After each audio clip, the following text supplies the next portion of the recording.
What's up, y'all? Hi. Hey there. Hi, presidential wave. You know what I'm saying? All right, so welcome to another wild and wacky episode of the Sexual Intellectual Podcast. Man, there's a lot to talk about. And I know you probably want me to talk about Trump being found guilty and having to pay $5 million. But I'm not. I don't think there's much more to say than that. I am curious to see what happens next, especially because there's a lot of stuff going on with the other trials or other things brewing regarding January 6th and people being locked up for that, found guilty of those things. I think I got a little something on the specs. Shame on me for that. Now I'm scratching them up with my shirt. Silly guy. But I don't want to get up and get the glasses cleaning cloth. Well, is there a special name for the glasses cleaning cloth? Or is it just the glasses cleaning cloth? Inquiring minds want to know. Yo, when I was younger, they used to say that a lot. They would say some wild ass question and be like, inquiring minds want to know. Yeah, remember that? Am I the only old one here? All right, let's move on. So, let's start this pod with an announcement. I know you want to get to the fun stuff, and we're going to get to it. I promise you. But first, we have to start with an announcement. And so, I got to take accountability because ain't nobody here on this pod but me, right? It's just me. And so I have been slacking. And I have not been consistent with putting out this pod. And so I'm going to attempt to make some changes that will help me do that. And that is putting us on a schedule. And so, henceforth, you shall be known as Darth Vader. Henceforth, you shall be known as Darth Vader. No, I'm just playing. Henceforth, this pod will drop on Monday mornings. Monday mornings. And I'm going to try my best to put it out at 7 a.m. Eastern Standard Time. That means bright and early you can start your week with this silly guy and learn about both the sexual and the intellectual things going on in the world. And so, that is the aim moving forward. So you're going to get this pod when then this comes out, probably Wednesday morning. And then the next pod will be Monday morning.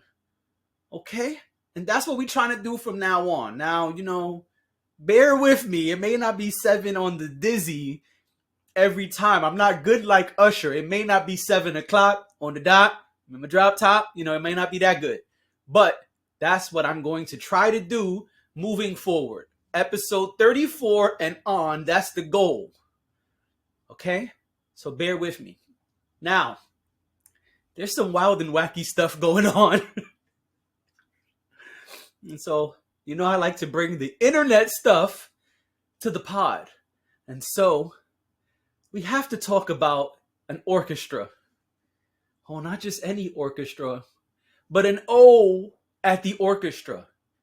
And normally, I wouldn't even talk about this, but there's people hating, and we're going to get to them. And so, let's go to the New York Post. All right? We go to the New York Post, and let me just read you a little something here. Okay? And the headline reads from May 1st of 2023. It says, woman has, quote, loud and full body, they put the whole word. I'm choosing not to say it for, reposting purposes, if you will. Woman has loud and full body during LA Philharmonic concert.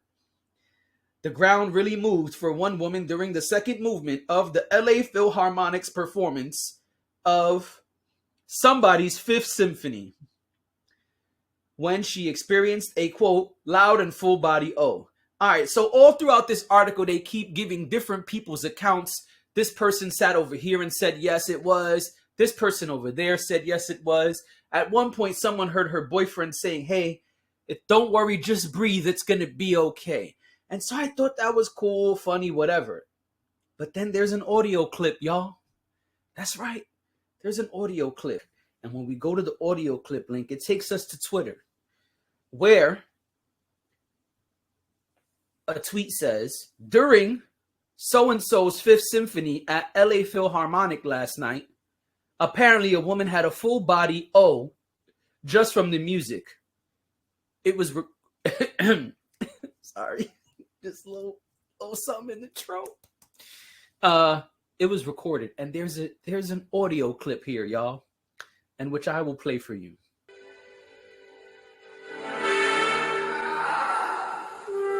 There it was. One more time, just in case.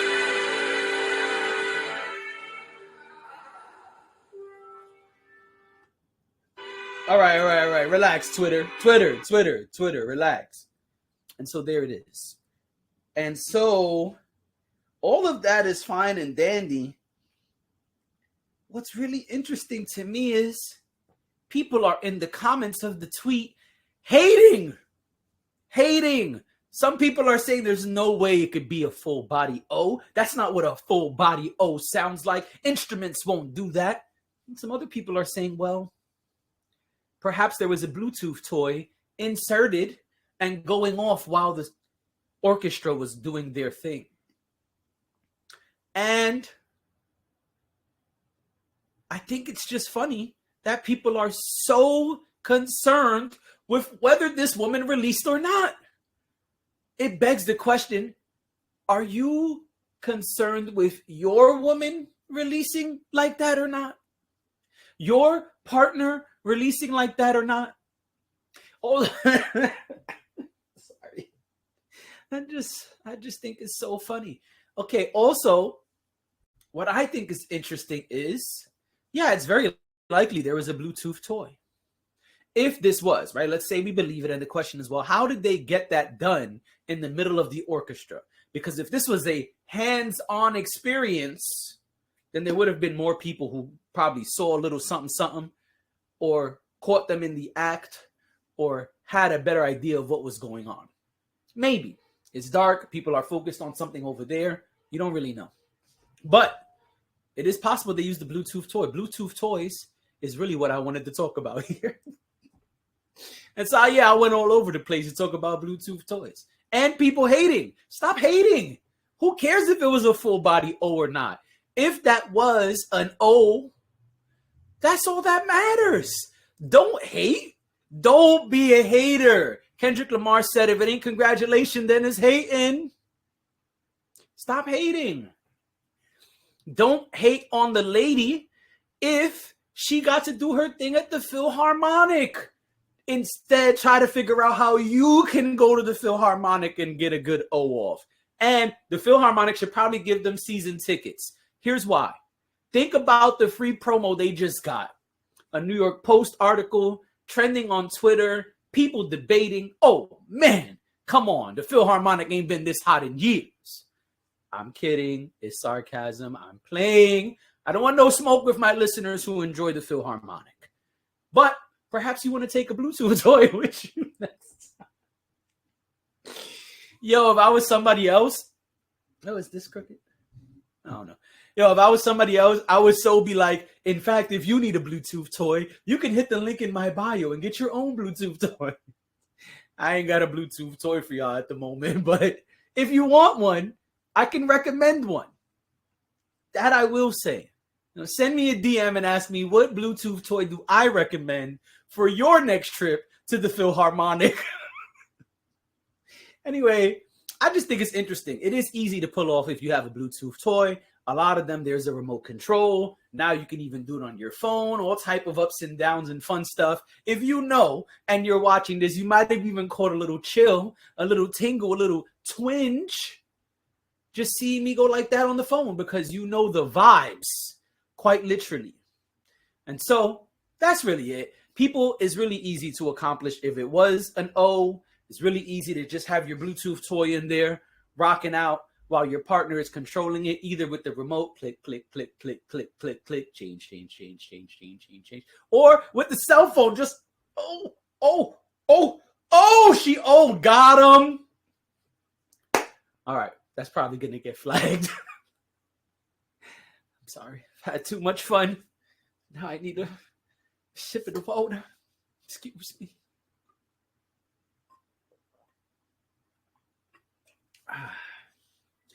Okay. Well, let's keep it on the internet. You know what I'm saying? Now, let's go to somebody else. Let's go to the videotape. No, I'm just playing. So, have you been... I'm about to sound like an infomercial out here. Are we back? Okay. Let's do this infomercial style. Just act like it's 3 a.m. and you're listening to the television in the background. Maybe you're just trying to fall asleep but having some trouble. You might hear a commercial that sounds something like this. Have you been somewhere where they shouldn't ask you for tip, but they did? Have you been just getting your favorite donut and suddenly they're asking you, do you want to leave them a tip? Have you been to a place where you're just paying for a random item that involves zero service from another person? You just picked up the item, put them on the counter, and paid for the item. Yet you were asked for a tip. If so, you may be a victim of tipflation. That's right, y'all. Tipflation. Okay. 27th try. Let's try again. And so, tipflation is the name of the game. If you have been asked about tipping at places you should not tip at, well, then you've probably been a victim of tipflation. And so, what is tipflation? Well, according to the Googles, tipflation, also known as tip creep, is a term to describe the United States' recent widespread expansion of gratuity to more industries, as opposed to being traditionally only prevalent in full service restaurants. Tipflation's origins are likely the C-19 pandemic and the inflation surge which began in 2021. And so that's what happens. Everything has gotten crazy. Before, it was only restaurants that were asking for a tip, or if you got a delivery, or you went in a yellow cab, something like that. People in Africa, I don't know. I'm sorry to my African and Mexican and Indonesian listeners. I'm sorry that we have to talk about the United States' ridiculousness, but this is what's going on all throughout the United States. You can't go anywhere without a little screen coming up saying, how much tip would you like to leave? This much, no tip. And when you hit no tip, man, they don't be happy. That's the other thing. Because now that the tipping is an option, everybody wants a tip. Everybody wants a tip. More money, more money, more money, more money. Everybody wants more money, baby. And so that is tipflation. And now hopefully we can get through this last topic before my technical issues here happen again. Let's see. Fingers crossed, folks. Maybe cross the toes too. Who knows? Because this last topic, they may not like it. And so something I've been keeping an eye on for a while is California has put together a panel of people to figure out what should happen with reparations. What numbers make sense? How do they make sense? How should they go? And so that panel has met and figured out the numbers they think make sense. And so this article is from Yahoo News, and it's linked to a Fox News article. A lot of stuff on Yahoo News is kind of like reposts. And so, yeah, those guys, I know it's kind of crazy. I think it's really interesting that depending on your circumstances, dating back, way back, they are willing to pay you on a yearly basis. And so this would be retroactive. You'd be paid if they feel your circumstances began in the 70s, you'd be paid from the 70s until now. and that is what is being proposed to state legislation. I think that's awesome. I think that's very interesting, and I think that's worth paying attention to. And so I will continue to pay attention to it. I hope you do too. And I'm going to close out here before this cuts off again. And so thank you for being here. I appreciate you, and I will see you again Monday morning. Peace out, y'all.